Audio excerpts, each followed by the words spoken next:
Student last topic में हमने discuss किया था केमिकल काइनेटिक्स क्या होती है, रिएक्शन का रेट क्या होता है और उसका यूनिट क्या होता है, ऑर्डर ऑफ रिएक्शन क्या होते हैं। उसके बाद फर्स्ट ऑर्डर देखा, सेकंड ऑर्डर देखा, जीरो ऑर्डर देखा और उनके यूनिट्स देखे, इनकी एग्जांपल देखी।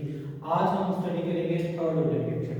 वो जो थर्ड ऑर्डर रिएक्शन क्या होता है, the reaction in which the molar concentration of three reactant, तीन reactant which alter as a result of chemical change. वो केमिकल चेंज को अल्टर करते हैं तीन टाइप के रिएक्टेंट, मेन रिएक्टेंट के तीन किस्म के रिएक्टेंट की जो कंसंट्रेशन है वो आपको अल्टर करेंगे। अगर हम मैथमेटिकली इसके एक्सप्रेशन देखें, हमारे पास तीन तरह के reactant A B C, A plus A हो सकता है, तो ए प्लस बी हो सकता है, या तीनों सेम रिएक्टेंट भी हो सकते हैं, तीनों दो सेम हो सकते हैं, एक डिफरेंट हो सकता है, या तीनों डिफरेंट हो सकते हैं।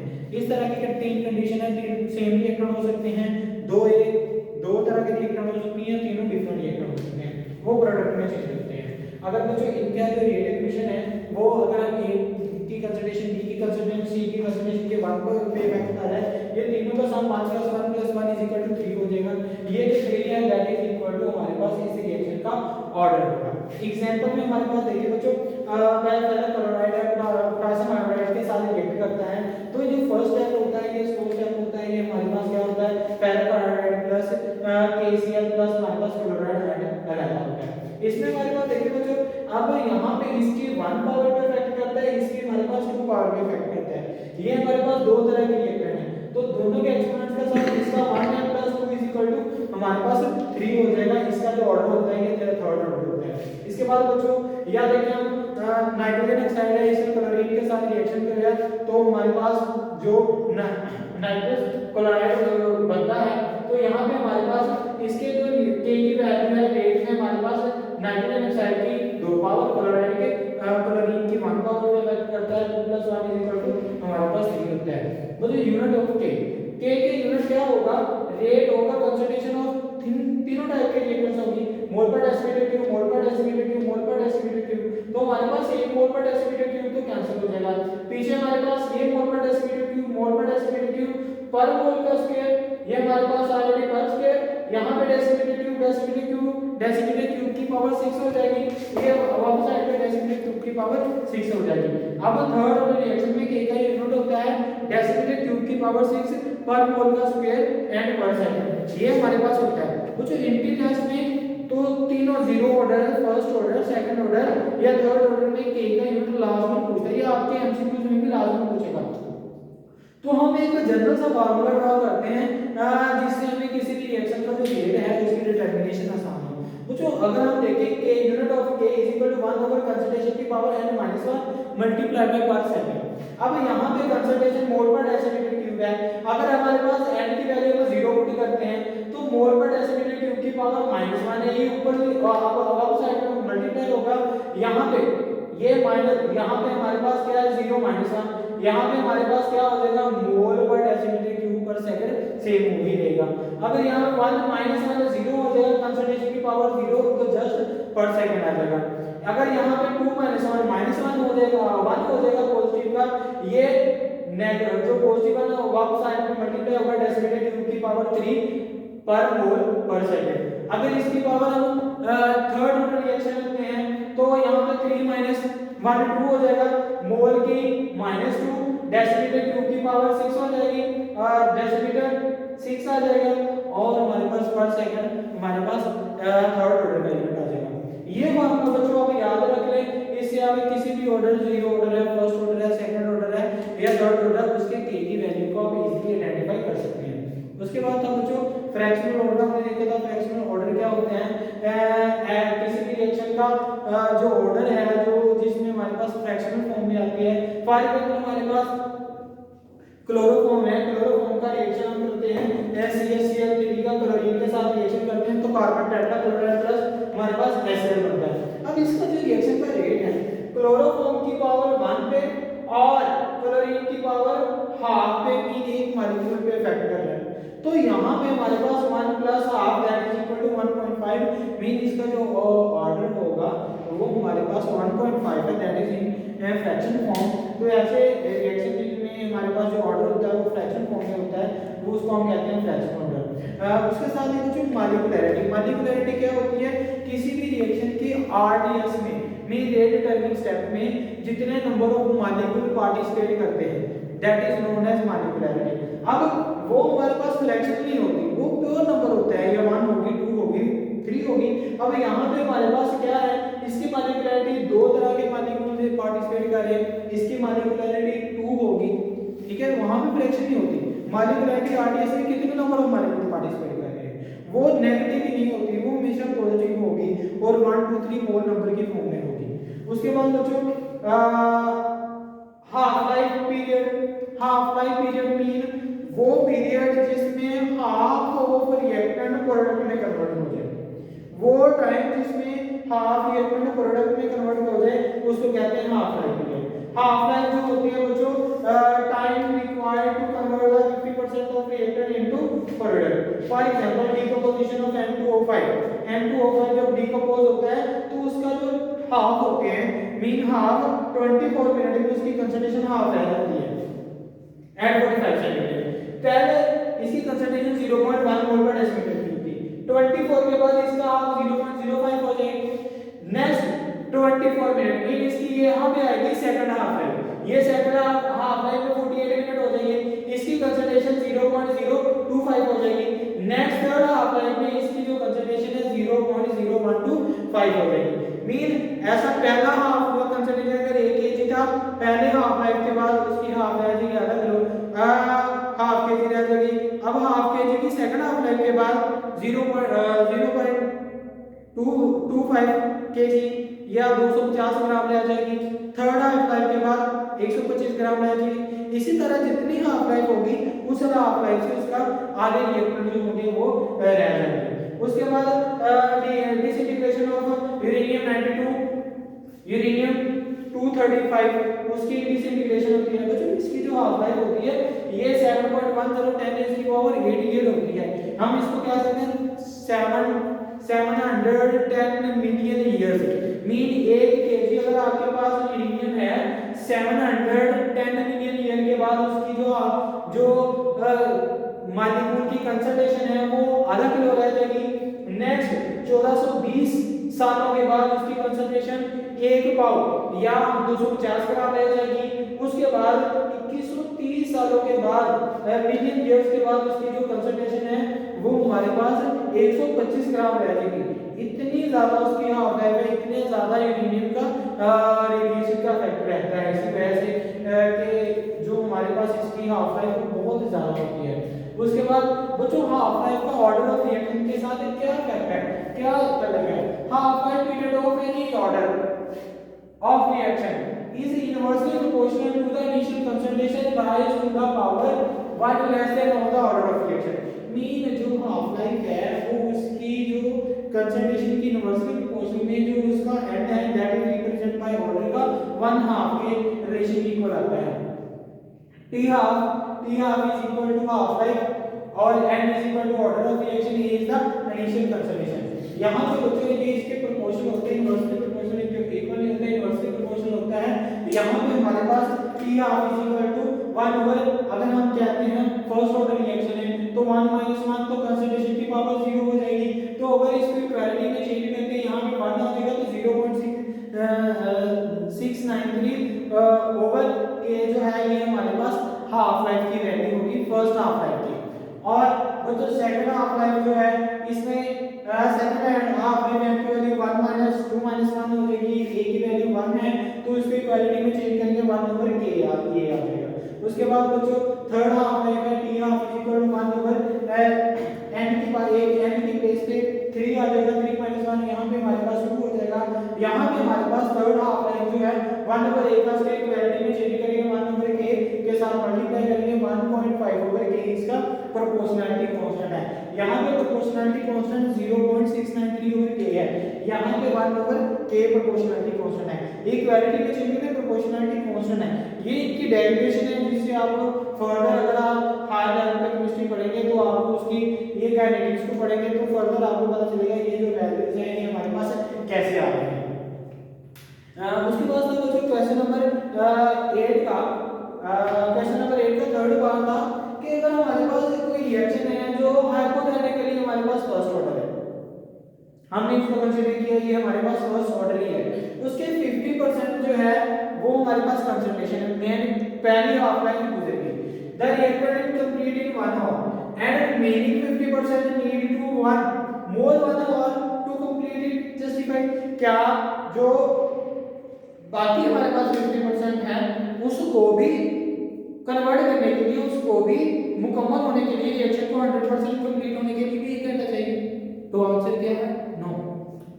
क्योंकि अगर हमारे पास पहली हाफ लाइन में 1 kg है, दूसरी हाफ लाइन के बाद आधा किलो रह जाएगा, आधा किलो मीन 500 ग्राम रह जाएगा, नेक्स्ट सेकंड हाफ लाइन के बाद 225 ग्राम लेना है, थर्ड हाफ लाइन के बाद 125 ग्राम लेना है। अब यहाँ पे हमारे पास क्या है कि पहली हाफ लाइन में 50%, इसका हाफ लाइन इसका 50% में 50% में 25% रह जाएगा, 25% का लेंगे 12.5% रह जाएगा। बच्चों ये अब तीन घंटों की कहानी है।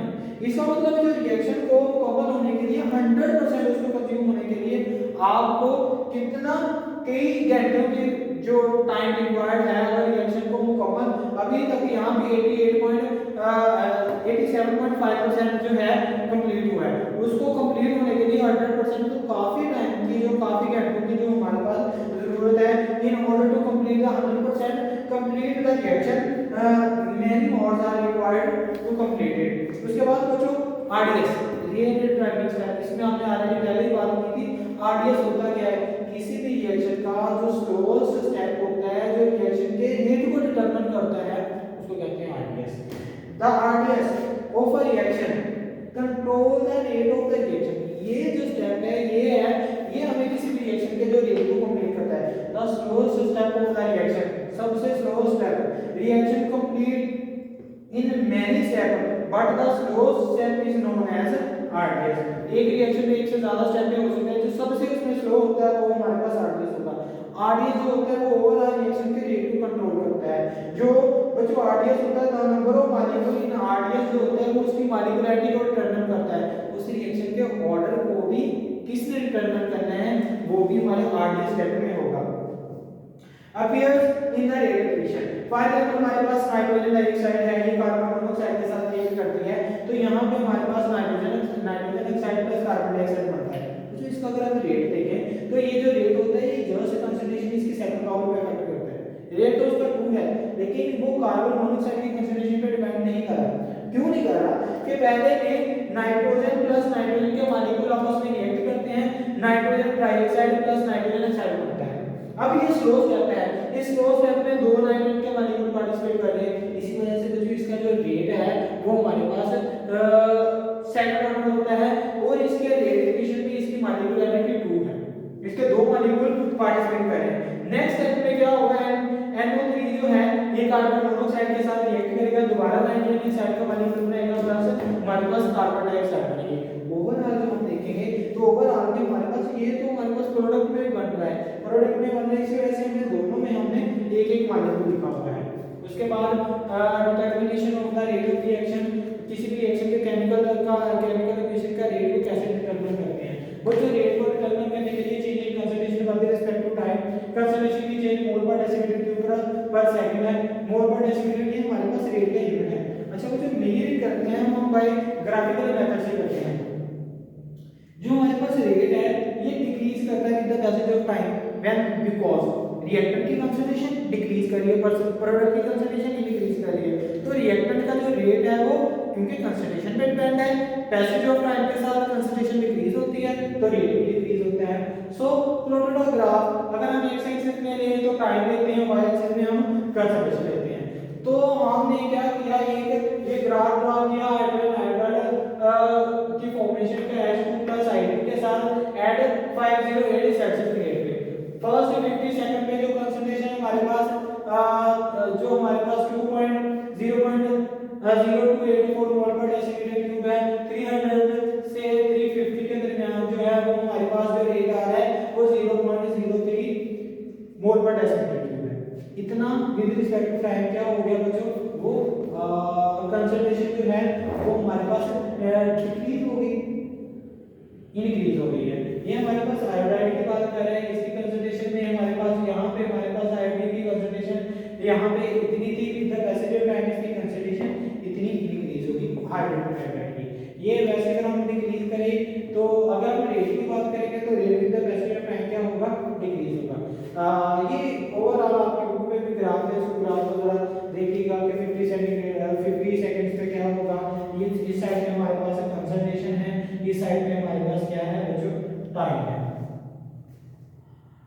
बेसिकली ये वाला जो ग्राफिकल रिप्रेजेंटेशन है, हम किसी भी रिएक्शन की स्लोप से हम क्या करते हैं, रेट को डिटरमाइन करते हैं। कैसे? मसलन हम एक पॉइंट पे एक स्लोप ली, ये हमारे पास स्लोप इंक्लिनेशन होती है।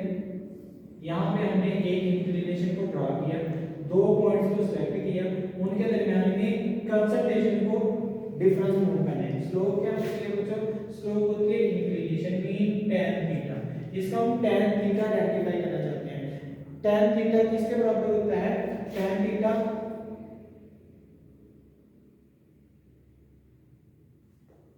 किसके बराबर होता है?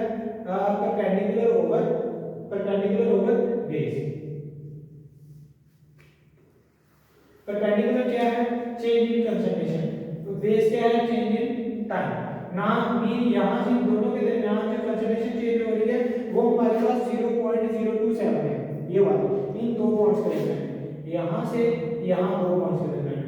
टाइम यहां से यहां के दरमियान में ये 50 से हमारे पास जो चेंज होता है,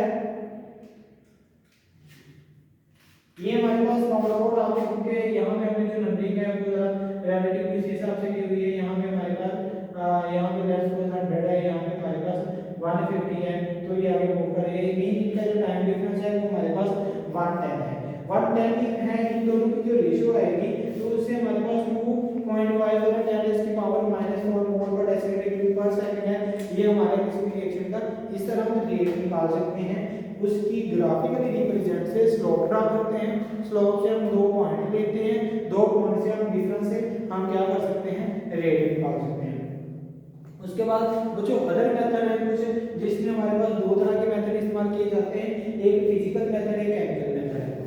रेट को डिटरमिनेशन के फिजिकल मेथड क्या होता है? सबसे पहले स्पेक्ट्रोमेट्रिक मेथड है। स्पेक्ट्रोमेट्रिक मेथड में इसमें हम जो कुछ जो रिएक्टेड या प्रोडक्ट जो रेडिएशन को ऑब्जॉर्ब करते हैं, कौन कौन सी रेडिएशन को? यूवी है, अल्ट्रावायलेट है, विजिबल है, आईआर रेडिएशन, इनको ऑब्जॉर्प्शन करते हैं। जो ऑब्जॉर्प्शन है that is directly proportional to the rate. जितनी ज्यादा ऑब्जॉर्प्शन होगी मीन उतनी ज्यादा उसकी कंसंट्रेशन होगी। अगर वो प्रोडक्ट ऑब्जॉर्ब कर रही है तो उसकी कंसंट्रेशन पहले कम होगी, with the passage of time बढ़ती जाएगी। तो हम उसको कंसंट्रेशन की चेंजिंग टाइम के इंटरवल के हिसाब से कैलकुलेट कर सकते हैं। अगर आपके रिएक्टर ऑब्जॉर्ब कर रहे हैं तो रिएक्टर की absorption with the passage of time क्या हो जाएगी? डिक्रीज हो जाएगी। तो उससे भी हम क्या कर सकते हैं कि हमारे पास इतने पहले इतनी कंसंट्रेशन थी, फिर अब ये कम हो रही है, इसका मतलब इसकी कंसंट्रेशन अब कम हो गई है, तो with the passage of time हम कंसंट्रेशन की कमी भी आइडेंटिफाई कर सकते हैं। तो ऑब्जॉर्प्शन जो है ये हमें मेनली मेथड होता है रेट को डिटरमिनेशन करने का। ये स्पेक्ट्रोमेट्रिक मेथड है। सेकंड का इलेक्ट्रिकल कंडक्टेंस मेथड मीन जिनमें इलेक्ट्रिकल कंडक्टिविटी होती है, कंडक्टेंस से कंडक्टिविटी इलेक्ट्रिकल की मीन कोई ऐसी स्पीशीज जिसमें कंडक्टेंस शो करता है, हम कंडक्टेंस चेक करते हैं कि सॉल्यूशन में इलेक्ट्रिकल करंट कितना गुजर रहा है। पहले में अगर कंडक्टेंस ज्यादा है मीन रिएक्टेंट कंडक्टेंस शो कर रहा है तो उसका मतलब पहले रिएक्टेंट की कंसंट्रेशन ज्यादा कंडक्टेंस से ज्यादा होगी। जब कंसंट्रेशन ज्यादा कंडक्टेंस से ज्यादा with the passage of time concentration कम होगी, कंडक्टेंस भी कम हो जाएगी। और बच्चों जब हम क्या कहें कि या प्रोडक्ट की बात करें, प्रोडक्ट की कंडक्टिविटी शो कर रहा है तो प्रोडक्ट की कंडक्टिविटी शो करने का मतलब ये है with the passage of time conductance जो है वो हमारे पास क्या होगी, वो इंक्रीज होगी, तो उसका रेट भी हमारे पास उसी हिसाब से हम चेक कर सकते हैं। ये कंडक्टिविटी होती है, ये रिएक्टिव जो रिएक्टिव आयंस होते हैं उन पे इफेक्ट करती है कि फ्री आयंस या इलेक्ट्रॉनिक कंडक्टिविटी शो करते हैं। तो आयनिक सॉल्यूशन में या आयनिक सब्सटेंस में ये वाला मेथड अडॉप्ट किया जाता है। उसके बाद यहाँ पे greater the number of ions greater electrical conductivity, जब ज्यादा इलेक्ट्रिकल कंडक्टिविटी होगी तो उसका रेट भी उतना ही ज्यादा होगा। उसके बाद थर्ड था डाइलेक्ट्रोमेट्रिक मेथड। डाइलेक्ट्रोमेट्रिक मेथड में बच्चों हम वॉल्यूम चेंज को आइडेंटिफाई करते हैं। जितना ज्यादा volume dilatometric mean volume change effect, तो उसका वॉल्यूम चेंज जितना ज्यादा होगा उसको मेजर करेंगे। ये मेथड उनके लिए अडॉप्ट किया जाता है जिसमें स्मॉल चेंज इन वॉल्यूम होगा। जितनी वॉल्यूम की चेंज होगी सॉल्यूशन में उतना हम चेक करते हैं रिएक्टर टू प्रोडक्ट बढ़ रहा है या कम हो रहा है। तो अगर बढ़ रहा है तो उस हिसाब से उसका वॉल्यूम चेंज कर लेंगे with the passage of time, और अगर कम हो रहा है तो उसकी रिक्वायरमेंट के अकॉर्डिंग उसका टाइम को चेंजिंग को हम नहीं कर लेंगे। उसके बाद रिफ्रैक्टोमेट्रिक मीन रिफ्रैक्टिव इंडेक्स का चेंज होना। रिफ्रैक्टिव इंडेक्स जितना ज्यादा चेंज होगा उतना ज्यादा उसका हमारे पास रेट पे डायरेक्ट प्रोपोर्शन होगा। ये उन्हीं सॉल्यूशन के लिए एप्लीकेबल है जिनमें स्मॉल चेंज रिफ्रैक्टिव इंडेक्सेस होती हैं किसी भी सब्सटेंस में। अगर कोई सब्सटेंस रिफ्रैक्टिव इंडक्टिविटी शो नहीं कर रहा तो उनके लिए मेथड नहीं है। ये हम मेथड ड्रॉ भी वो करते हैं जो कोई भी कंपाउंड, ये 5 मेथड इस वजह से लिखे गए हैं, सबसे पहले स्पेक्ट्रोमेट्रिक, फिर हमारे पास practical conductivity, dilatometric, refractometric and optical rotation. Last optical rotation. Optical rotation में क्या है? ऑप्टिकल रोटेशन में ऑप्टिकल एक्टिविटी, कुछ कंपाउंड हैं जो हमारे पास प्लेन पोलराइज्ड है, जो रोशनी है उसको या तो लेफ्ट साइड पे रोटेट करते हैं या राइट साइड पे रोटेट करते हैं। मीन शुगर का सॉल्यूशन है, ये राइट को रोटेट करता है। अब उसकी जो रोटेशन है, जैसे जैसे हम रिएक्टर से सॉल्यूशन लेंगे, जैसे रिएक्शन हो रहा है तो उसकी एक्टिविटी चेक करेंगे लाइट को, जितना ज्यादा रोटेशन का एंगल होगा उतना ज्यादा उसका रेट होगा। ये हमारे पास क्या होता है? ये हमारे पास कायरल कंपाउंड होते हैं। कायरल कंपाउंड में ऑर्गेनिक कंपाउंड होते हैं, उनमें हमारे पास एक जो कार्बन होती है वो 4 डिफरेंट सब्सटेंस के साथ अटैच हो तो वो ऑप्टिकल एक्टिविटी शो करती है। तो ऑप्टिकल एक्टिविटी को शो करने का मीन प्लेन पोलराइज्ड लाइट जो रोशनी आती है वो मल्टी डायरेक्शनल होती है, उसको हम एक ही डायरेक्शन में कन्वर्ट करते हैं तो उसको कहते हैं plane polarised light PPR.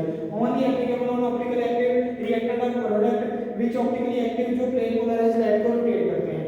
Extent of rotation जो है, कितनी रोटेशन कर रहा है ये हम ऑप्टिकल एक्टिविटी सब्सटेंस के डायरेक्टली प्रोपोर्शनल, जितनी ज्यादा रोटेशन होगी उतनी ज्यादा ऑप्टिकल एक्टिविटी होगी।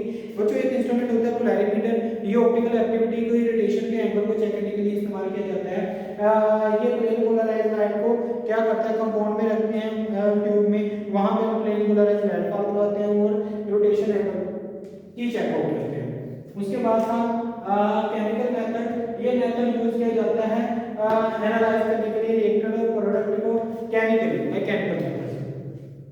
फॉर एग्जांपल हमारे पास कोई भी रिएक्शन हो रहा है या रिएक्टर प्रोडक्ट आपस में कह रहे हैं, एसिड बेसिस हो रहे हैं, तो उसकी कंसंट्रेशन को चेक आउट करते हैं। न्यूट्रलाइजेशन का रिएक्शन है तो हम बाय टाइट्रेशन हम मेजर कर सकते हैं, तो या कोई ऑक्सीडेशन रिएक्शन है तो रिडॉक्स टाइट्रेशन इस्तेमाल कर सकते हैं, जिसमें रिएक्टर और प्रोडक्ट को मेजर करते हैं बाय एसिड बेस टाइट्रेशन या रिडॉक्स टाइट्रेशन के साथ विद द रिस्पेक्टिव टाइम।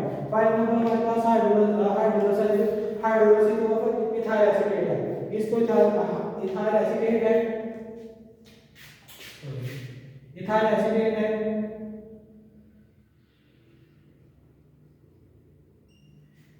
इसकी हाइड्रोलाइसिस करते हैं in the presence of acid, ये हमारे पास कार्बोक्सिलिक एसिड प्लस एथनॉल में चेक होता है। अब यहाँ पे देखें कि ये प्रोडक्ट के रिएक्शन में कार्बोक्सिलिक एसिड प्रोड्यूस हो रहा है, एसिटिक एसिड प्रोड्यूस हो रहा है, इसकी हम टाइट्रेशन करेंगे। मीन 5 मिनट के बाद सॉल्यूशन निकाला, उसकी टाइट्रेशन की, इसकी कंसंट्रेशन को ऑब्जर्व किया, फिर 7 मिनट के बाद, फिर 10 मिनट के बाद इसकी कंसंट्रेशन को देखते जाएंगे। पहले में 15 आ रही थी, नेक्स्ट में 20 आ गई, फिर 25 आ गई। इसका मतलब ये डिकम्पोज हो रहा है और ये फॉर्मेशन हो रही है। तो with the passage of time कितनी फॉर्मेशन हो रही है उसको हम एक ग्राफ ड्रा करेंगे, स्लोप ड्रा करेंगे, उसके बाद हम उसको कैलकुलेट करेंगे। जितना भी हम क्या करते हैं, विड्रॉ करते हैं रेगुलर टाइम इंटरवल के साथ और अमाउंट ऑफ एसिड और बेस को हम टाइट्रेशन के जरिए कैलकुलेट करते हैं। फिर इनके दरमियान ग्राफ प्लॉट करते हैं कंसंट्रेशन का टाइम इंटरवल के साथ और different time interval mean slope draw करके उसके दरमियान हम कर्व क्रिएट करते हैं। उस कर्व से हम क्या करते हैं, किसी भी रिएक्शन का रेट निकालते हैं। तो जब किसी भी रिएक्शन का खत्म हो जाता है, उसका जो रेट हो जाएगा वो हमारे पास 0 हो जाएगा, वो हॉरिजॉन्टली कर्व आ जाएगा। ठीक है बच्चों।